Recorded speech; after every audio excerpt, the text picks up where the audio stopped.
Rob, congratulations, you are this evening's Allianz man of the match. Nerves are still at the end. What's the overriding emotion coming away from that? Very. Probably just relief, to be honest, to get on the board. Probably wouldn't have been happy overall with our performance at times. I think the goals probably got us out of jail at Fenton, and a lucky one as well in the first half. But look, probably a bit of relief just to get a few points, but loads to work on at the same time, yeah. I'm sure Porrick and the management team would have wanted a big response from last week, and you gave it to them. Yeah, definitely. I don't think we were overly worried after last week. We had loads of opportunities in that game, and we played some good football at times. So at the same time, it was the first round of the league. But yeah, delighted to get a few points now on the board. For a second round of the league on a cold night in Armagh, that match it was so nip and tuck, frenetic pace as well. Just how tough of a battle out there was it? Yeah, it was a tough battle. To be honest, the conditions weren't too bad. I suppose second round of the league, you're probably expecting a wet, windy day, but we didn't get that. The pitch is heavy enough now, but tough battle. Just delighted to come out the right side of it. You mentioned the goals are key moments. How much did that light the fire amongst you? Yeah, they were important, to be honest, and we got a bit of luck with some of them. And then I can't even remember what our second goal was, but that Matty Tierney one was at an important time as well, and he took it really well. He's only back on the pitch, so delighted for him as well. I think you do remember the second goal, just flying in near the end of the first half as well. Just get key moments as well when Armagh seemed to be on top. You were just knocking their scores over. A lucky one, you call it? Lucky one, yeah. To be honest, it was a poorly placed free from me, and I'm not sure that Fionn got a touch on it or whatever, but I wouldn't be claiming it anyway when I'm going for a 2-point free and it ends up in the net. So. Well, on that humble note, Rob, well done. All right, cheers, thanks. Thank you, Rob, and thank you, Shane. Jack Glynn was with me. Jack, I'd say you really enjoyed that. Your defence, especially in the second half, was unbelievable. Just in terms of what was the discussion at half time, and how proud are you of that finish? I suppose we knew we'd have a chance if we could stay in the game and not concede any goals. And obviously they have a lot of dangerous 2-point shooters, so we pressed out and tried to put as much pressure on top of the arc as possible and take the ones. And look, we managed to get over the line, but there was nothing in it at the end of the day. Yeah, in the first half, you actually won quite a lot of your own kickouts. Didn't go so well in the second half, and yet you ground out that result as well, Jack. Despite all the lads you're missing, is it about who's taking their chance now and the momentum you're building in training as well? 100%. Since we started back, lads have been dogging themselves, I suppose, on the pitch. And, if you can win break ball and win your kickouts in this game, it doesn't matter if you're if you're 6'6" or if you're 5 foot, nothing if you can win a breaking ball and win your kickouts, that's it.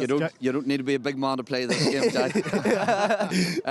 The influence of the youngsters that have come into this, and we're talking about small men, the youngsters that you have in, the young lads, they're all really physically imposing, but they have come in and looked really accomplished to be newcomers to the game. How have you found playing along with them boys? To be honest, since we started back, the energy you get from the young lads coming through is huge, and a lot of, I suppose, appreciation. Let's go back to our underage setups and how well the lads can acclimatise to getting to the, I suppose, physical aspects of a senior football. That's down to them. Yeah, I know Ciarán has a question, but my last one to you, coming up here, I fancied Armagh strongly. I thought that they would be more physical than you.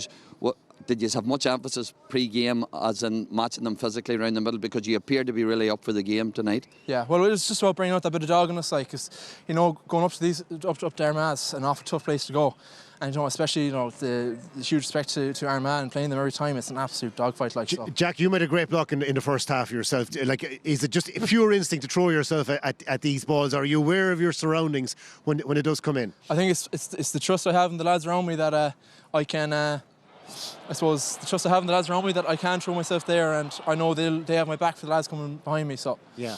And Jack, what was the chat at half time? Obviously Armagh were creating opportunities easy in the first half. They just chat about at half time and say obviously pushed out, got a lot tighter man to man in the second half. Yeah, we did. We just had to go for it. We were kind of stepping back off them a small bit. Maybe showing a bit more respect than we should be but it was just about going for it now. We have to get points on the board. We're up here. We're not going to go home down the road with 0 points and have huge pressure then in 2 weeks' time. So, Jack, before you hit the showers, will you talk to me about your teammate Rob Finnerty? 1-6 tonight, and Hughes saved a point-blank save. He could have had 2-6, but what a performance. I suppose clinical scores at the right times as well, and he's been doing it for a few years now. What does he bring to your side over and over again? He's just, I suppose, a real silky player. He's huge for us, and he's unmarkable even in training. So it's great having the reassurance that he's up there and he's able to put up those tallies, like, you know. Is it his movement or positioning, Jack? I think it's his movement, really, to be honest. It's really hard to get within a yard or two of him. And his composure as well. Yeah, really. I think he's got better, Damien, at bringing other people into the game too. When he came on initially, he was getting the ball and wanted to do all the scoring. Even the goal that he set up in the first half for Malloy, it was a deft pass off his weaker hand. So his all-round game is much improved. Jack, we appreciate your time. Thanks. Let you back to the shower. Thank you so much, and have a good league campaign as well. Peter, just looking at the impact then that Rob Finnerty had, you reckon then he's bringing more and more of his teammates in, and just take a look at the last score then. Yeah, well, that comes with experience, Damien, and a lot of these younger lads, as soon as you get the ball and you're coming on to the team, you want to make an impression, and you think the best way to make it, obviously, is by scoring. Yeah. He has learnt now that he doesn't shoot all the time, and the times that he does, very seldom do you see Rob Finnerty getting blocked. Okay. And he's now become a leader in this Galway team with so many key men off, and his performance tonight was key to their victory. Okay, we're just going to take a quick look at that last incident then that led to the winner, I suppose. No questions that Barry Cassidy got that right, Ciarán. Yeah, well, that's obviously that a minute left kick out, and Galway were quite smart. Kind of, they obviously win the free, and you can see within the 4 yards, Ross McQuillan puts the hand in. So, like, that's concentration levels. The game is in the melting pot. Brings it up, and it's a simple score. It's a harsh punishment, but Barry Cassidy got it spot on. Okay.